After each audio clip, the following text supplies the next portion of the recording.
This is the new 2026 Toyota CHR, and it's a fully electric small crossover. The old Toyota CHR several years ago was a kind of a hatchback wannabe crossover, and it was not a success. The new one is here now, and it's made some big improvements, but I'm still not compelled. Today, I'm going to review the new CHR and explain why, and I'll show you all of its quirks and features. Before we get started, are you ready for your next cool car? Sell your enthusiast car on Cars and Bids. Trading in your car to dealers means you aren't getting market value for your car, leaving you with less cash for your next fun car.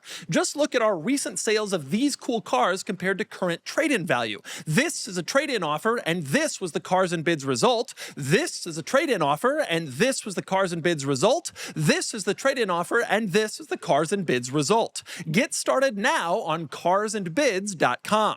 Sell on Cars and Bids and join the best community to sell your enthusiast car. All right, time for the quirks and features of the new Toyota C-HR.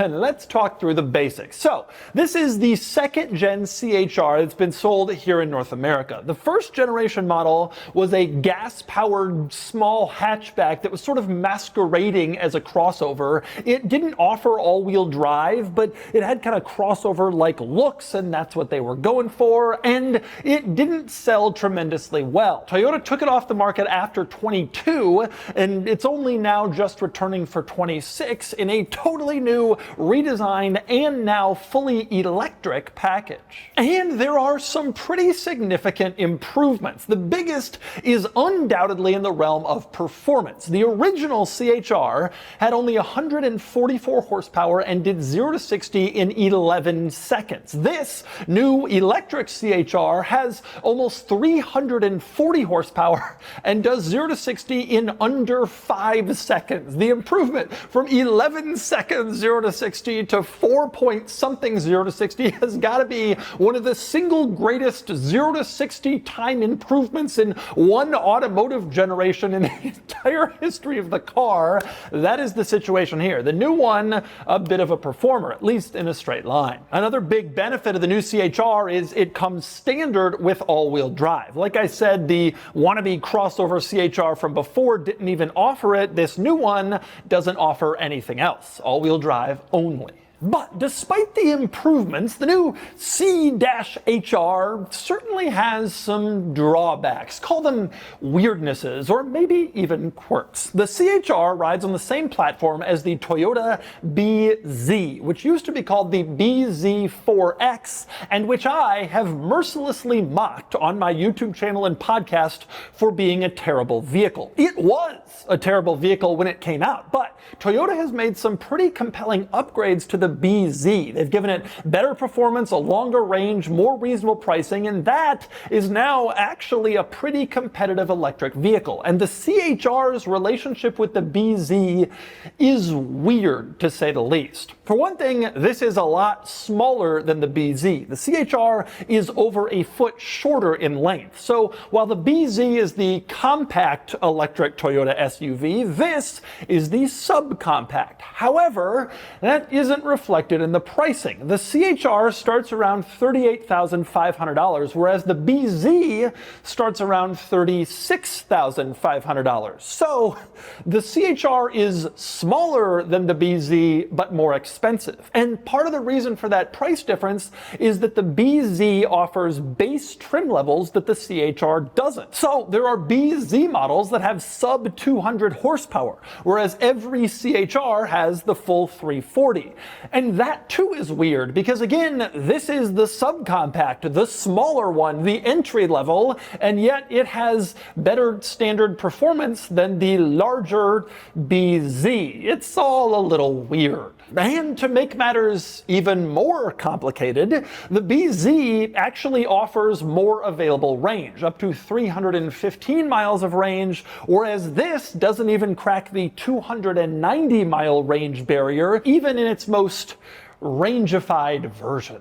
So it's all a little odd. But regardless of all that, let's talk through the quirks. The new CHR on the outside isn't quite as quirky as the old CHR, where its quirky styling kind of defined it as a vehicle. That's what it was primarily known for. The new CHR sort of looks like the old one, but grown up, which makes sense because indeed it's a newer, kind of more modern, more high-end version of the old CHR. Now, the new version does retain probably the most notable design element of the outgoing model, which is that vertical rear door handle for the back doors that's actually integrated into the trim around the windows rather than stuck on the door panel itself like basically every other car. Some vehicles have done this, including the original CHR and now the new one. Beyond that, nothing too quirky about the CHR. Up front, it does have Toyota's new kind of signature front-end design where you have this kind of beak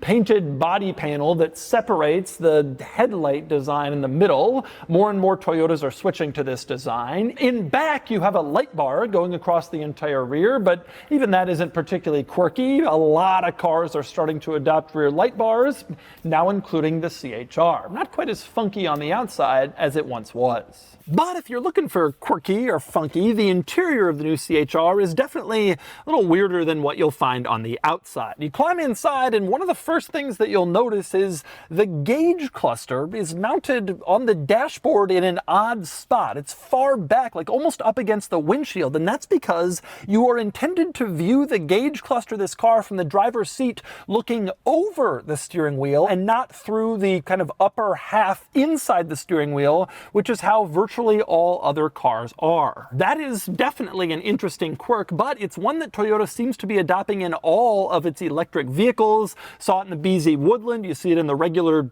BZ. I guess this is something that they're switching to for their EVs. Beyond that though, the interior definitely does have some interesting quirks. In the center, you have this rather odd gear selector. You can see it's this sort of mostly complete circle. To shift the car into drive, you put your foot on the brake and then push down on the circle and twist it to the right, and that's drive. Reverse is down on the circle and then left, you're in reverse, and neutral, you just push down on the circle and sort of hold it there, and then you're in neutral. To go into park, there's actually a button at the top of the whole gear selector area that switches you into park. Now, another interesting quirk of this whole gear selector situation, the center console itself. You can see there are two wireless cell phone chargers side by side here, which is kind of a nice feature. Driver and passenger can stick their phones here and charge them while they drive along. You're not just limited to one wireless phone charger. Also kind of nice with this center console is that there is a hidden storage compartment below everything that you see. You sort of look down and there is an extra storage compartment down here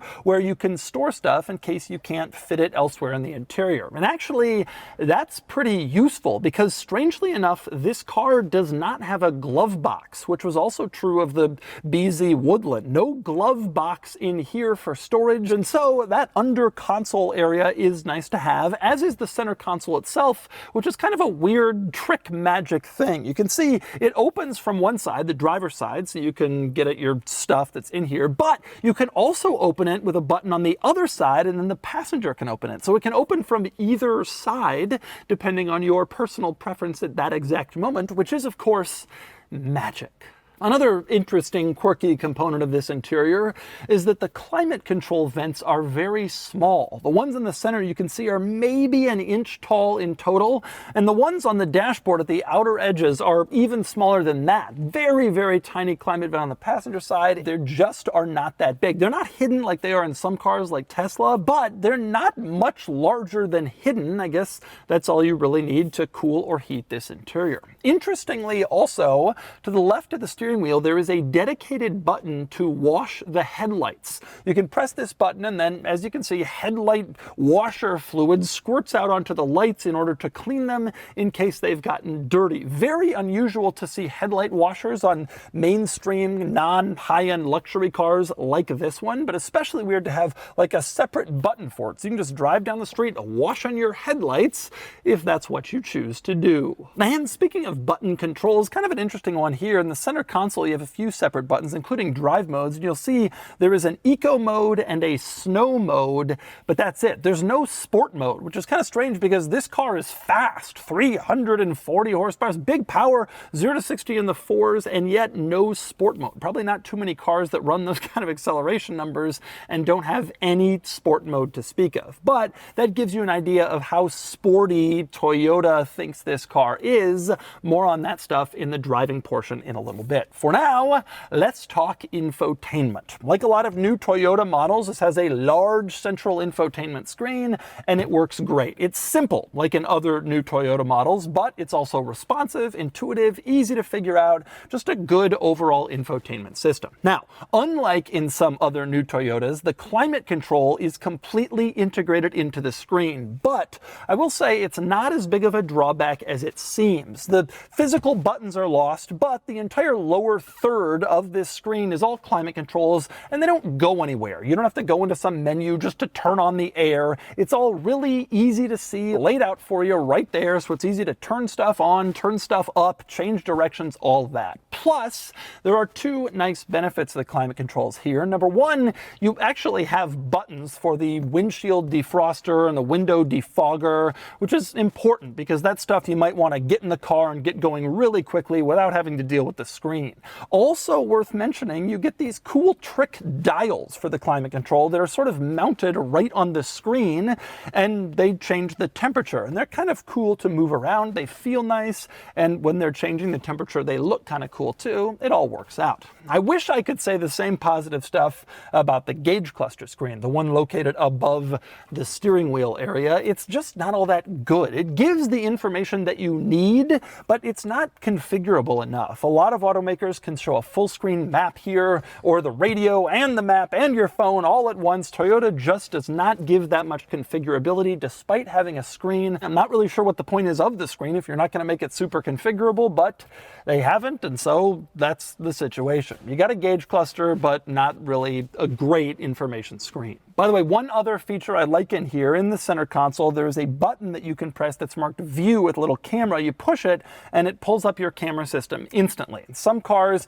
you can't get to the camera unless you go through different menus or you shift into reverse and the backup camera comes up. Here, you just tap it, it's up. It's nice to have that easy access to the camera in case you're trying to park in a tight spot. And then there's the back seat, which is actually roomier than I expected. It's still fairly tight back here with the driver's seat where I would sit. My knees are kind of pushing up against it. My head is kind of just hitting the ceiling. You're kind of tight if you're like a full-sized adult, but for a vehicle this small in size, I am actually pretty surprised at how much space there is. Even if it's not huge, it's better than you might expect. One weird quirk of the back seat is that the center seat is leather, or Toyota's synthetic leather. I don't think they use real leather anymore. Regardless, the center seat is leather. All the other seats in this car are cloth. So the driver and passenger seat in front and both outboard rear seats cloth, but the center seat is leather, which is especially weird because that's the nicer material and it's on the seat that no one is ever really going to sit on. But that's the decision they made. Now, I will say the cloth in this car, the cloth seat material, is actually really comfortable,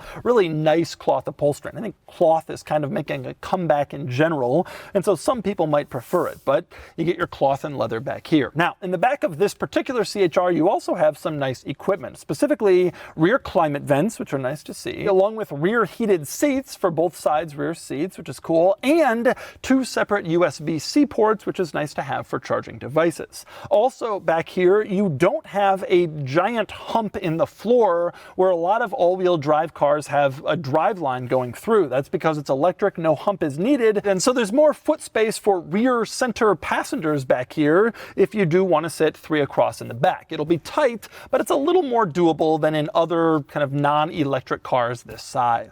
And finally, we move on to the cargo area.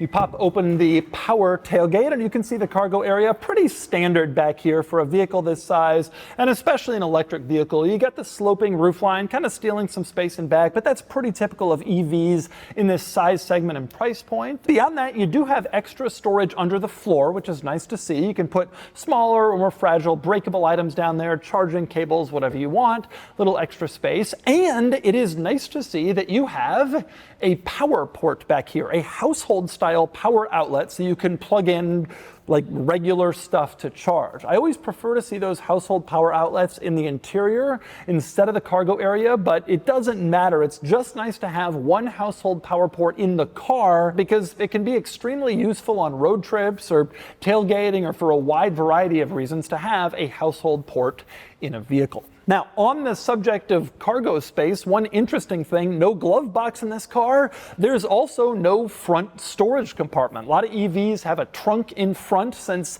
they don't have to have a big gas engine in there, but not this one. You don't get any storage up there either. Most people don't use the front trunks in EVs. It's still sometimes nice to have, but it's not here. Anyway, those are your quirks and features, and now you might be curious what it's like to drive the new CHR with all its extra power.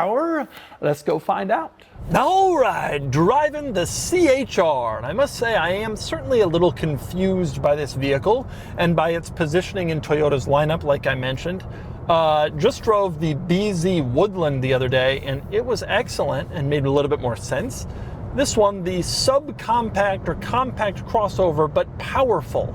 And a little bit pricey. I will say it drives reasonably well, and I had the same experience with the Woodland. It felt solid. In fact, I feel that these electric Toyota SUVs, I haven't driven the BZ since it's been updated, but these electric Toyota SUVs seem just a little bit more solid and sure-footed on the road than, say, a RAV4 or a Corolla Cross or any of the gas-powered vehicles. I'm not exactly sure why that is. I'm not sure if it's the extra weight of the battery or if there's a little bit more engineering or sound editing that goes into these cars, but they feel just a little bit more kind of luxurious and solid on the road. This particular car, the CHR, is quick. I mean, it's relatively big power. It's not a particularly large vehicle, and unlike the BZ, they don't offer those like lesser powertrains, and so you get one kind of hot hatchy type trim level. And so on paper, it looks like a pretty impressive vehicle in terms of performance. The drawback is that aside from the acceleration, it's not particularly adept or athletic. You know, it's kind of the situation with Tesla too. Their cars are really quick in a straight line.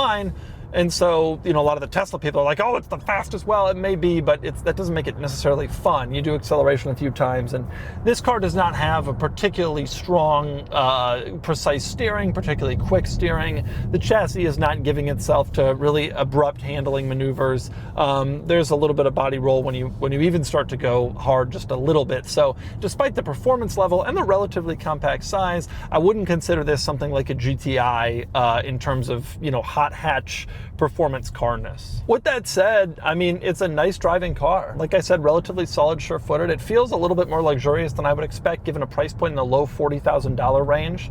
Materials are pretty nice. The sound is pretty nice in here. You don't hear a lot of road noise, not much wind noise, not much sound from other vehicles. It's a relatively quiet thing.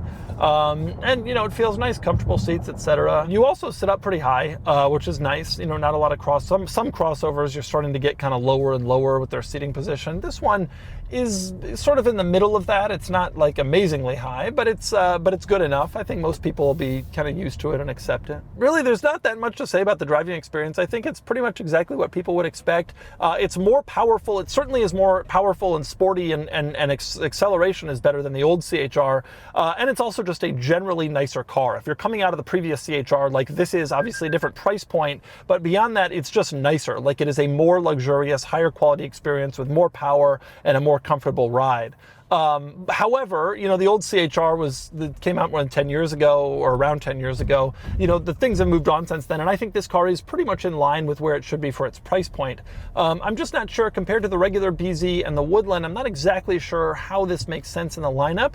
It would make sense to me if there were sort of lesser levels that had lower price points as opposed to just one high performance version. Personally, as much as I've complained about the BZ4X, when Toyota updated it to make it into the BZ and added a lot more compelling components like better range, better acceleration, etc., it became a decent vehicle, at least on paper, and I'm not entirely sure what would compel someone to buy this over a BZ4X unless they really, really liked how it looked, or unless they really wanted the performance. The BZ4X at this price point isn't quite the performer, but again, with this performance level, you're not exactly getting like crazy, you know, fun handling, etc. You're just getting pretty good straight line, which is fine, but not fun for that long. Overall, it's a good, competent car, and Toyota does a good job making good, competent cars, I'm not sure how compelling it is compared to rivals, some of which are larger, better range, similar acceleration, you know, more affordable price points. This is not a class leader in really anything, but it does have a little spunk and a little funk to it, and there's definitely people who are into that, and